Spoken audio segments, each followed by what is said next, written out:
So this installation is going to replace the original electrical PTC heater with a combustion heater.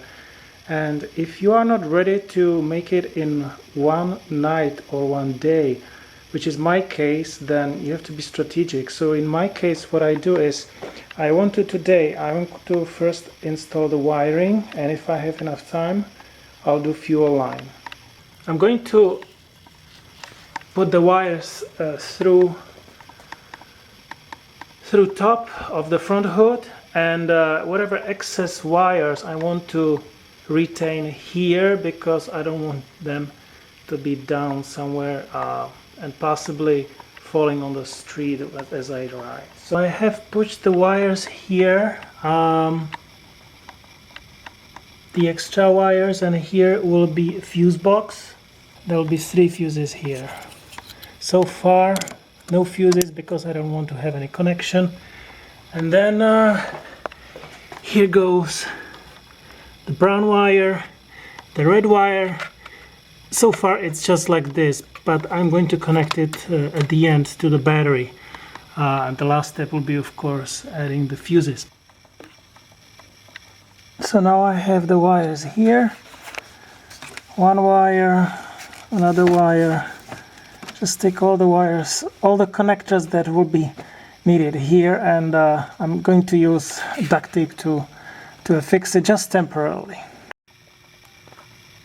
So that's the way how the wires are temporarily fixed here. So this is how I have installed the fuel pump. It is before installing the main heater. So those pipes still are going to the old PTC heater, and there was a available, I want to call it bracket or some sort of this piece of metal, and there was a hole. I took advantage of it. It's a little bit springy. I hope that it will be hard enough, and so the pump has to be tilted at least 15 degrees. So here will be inlet, and on the other end will be outlet. In order to remove the PTC heater, there are a few things that have to be done aside from draining the fluids, which actually I'm planning on doing it as I lower the PTC heater. So maybe it might be a better idea to first drain it. But anyway, here in the back, you see I already disconnected high power connector. Okay, you have to first move this. You have to slide it outwards. It was in, it doesn't want to go back. Anyway, slide it outwards. It's hard, but it's doable. The communication connector is more towards front. Okay, so you detach this one. If my camera decides to be in focus. Okay, now it is. And also the connector has to be removed. Okay, it's actually more difficult than what I just did, but you have to figure it yourself. You have to slide a screwdriver from certain angle here, and I have stupid camera. Anyway, what else? Then this power line is actually, I believe it's for air conditioning, and it's just routed here. And it's clamped to the PTC heater, so it has to be unscrewed here and there. So now it's loose, okay?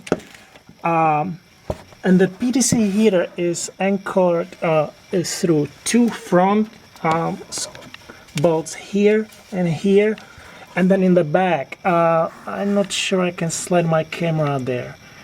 Oh yeah, so you can see I removed one, and then the ground, okay? The ground has to be removed as well.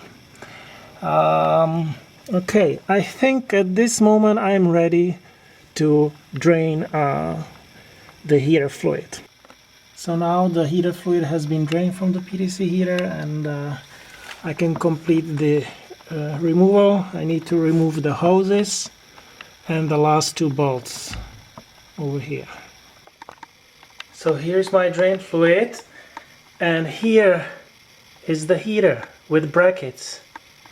And next to it is the combustion heater.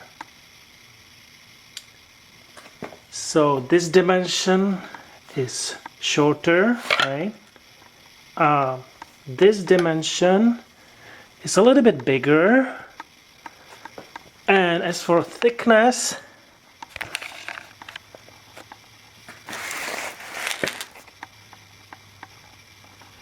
we are roughly the same. And another comparison is weight. I have a kitchen weights because I don't have anything else that is capable of weighing it. So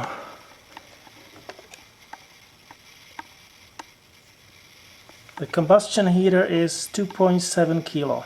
This is in grams, 2,737. This guy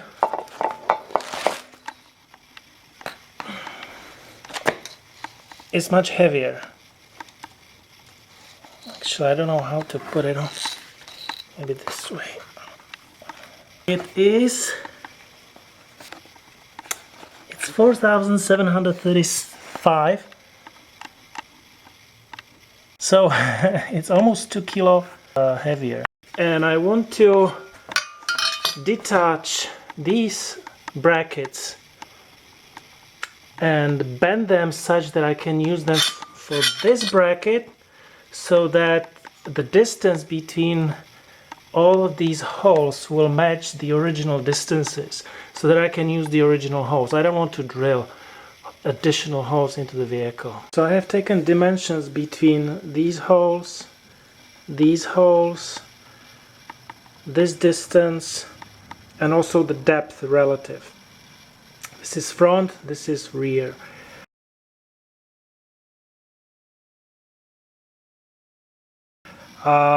These brackets are connected here.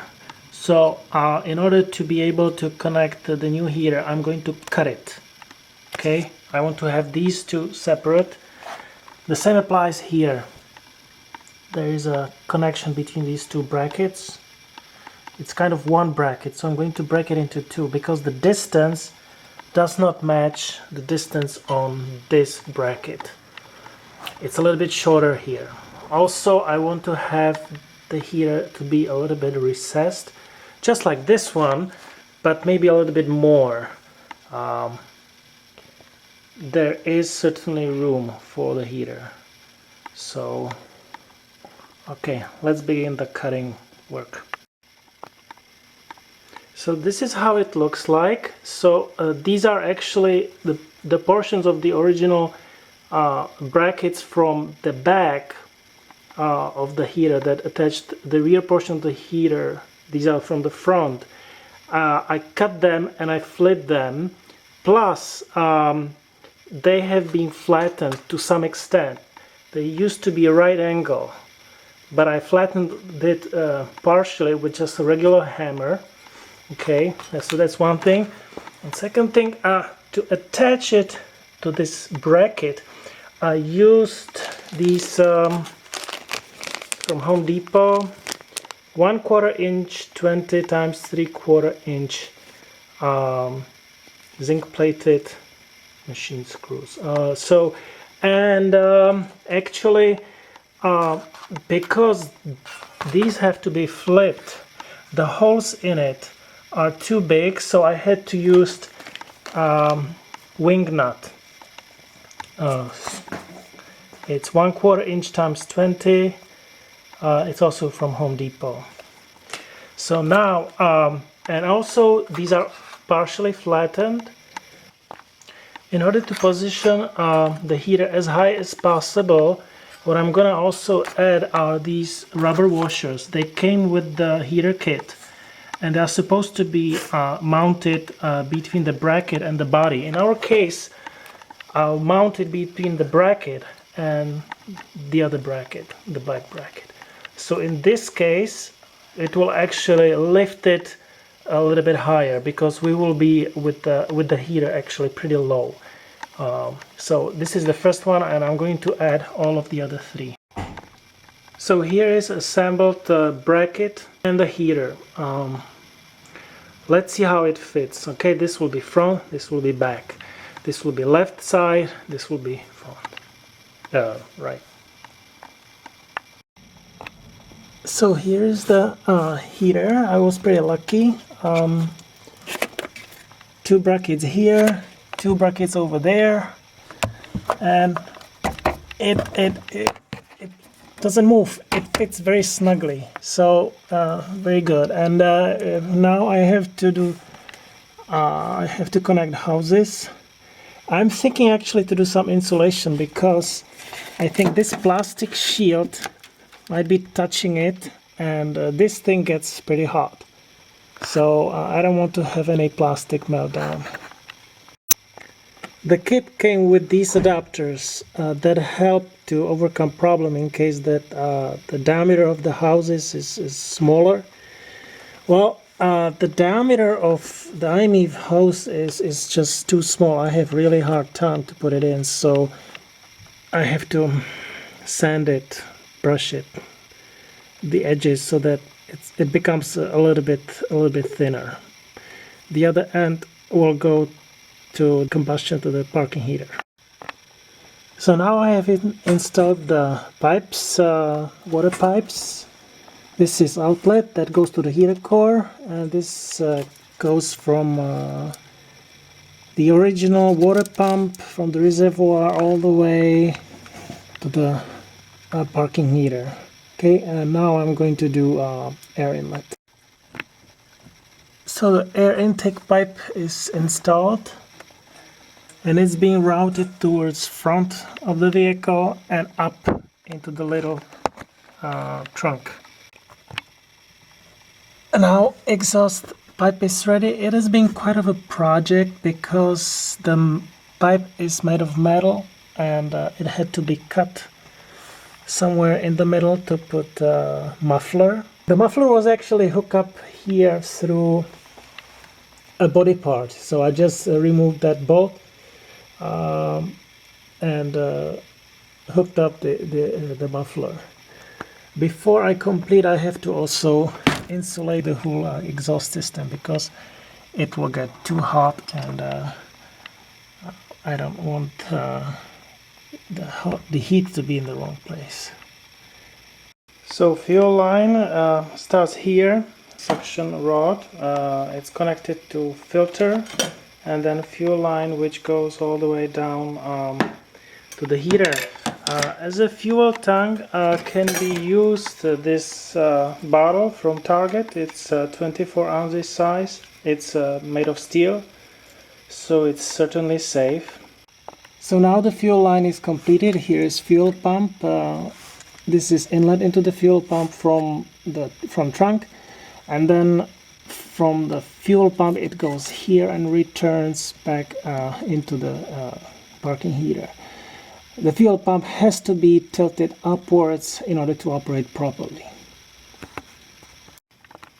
In order to allow integration of the new heater into the vehicle system, we have to do something with the connector that communicates with the heater to attach two resistors. These are actually 100 kilo ohm resistors, and they have to be connected in a very specific way.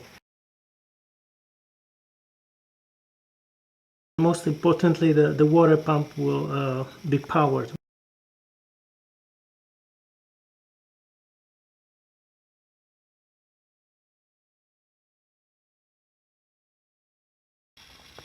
So I'm finishing up with some insulation on the exhaust pipe. It's not perfect. I hope that the duct tape doesn't touch the exhaust pipe. The exhaust pipe should be in contact with the fiberglass, which is acceptable. So now I can close the shield. The heater control wire goes through the hole in the floor right here, and after putting the wire up here, I attach the connector. The other part of the connector goes to the mini timer, and the mini timer, originally I put it right here because I have open spot here. I don't have any USB, but it turns out that position is extremely non-ergonomic, so I want to put it instead right here. In order to do that, I need to drill a hole and I need to gain access behind it. It turns out that actually all that needs to be done is prying it off gently. I also removed the radio because I got better access to it, and put screwdriver in here and pried it off. And also on the passenger side I removed the glove box, and the wire from the mini timer will go all the way down here.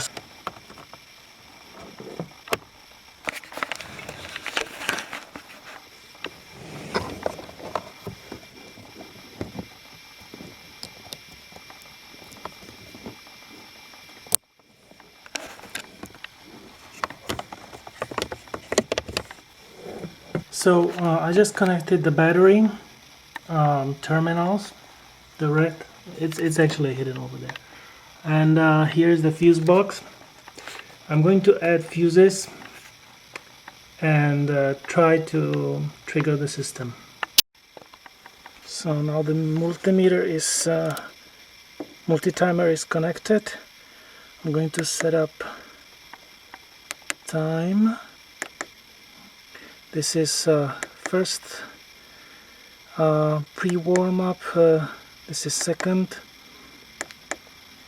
and if I want to set it, I'll do it this way, but I don't. The last setting I want to set is the length of each warm-up session.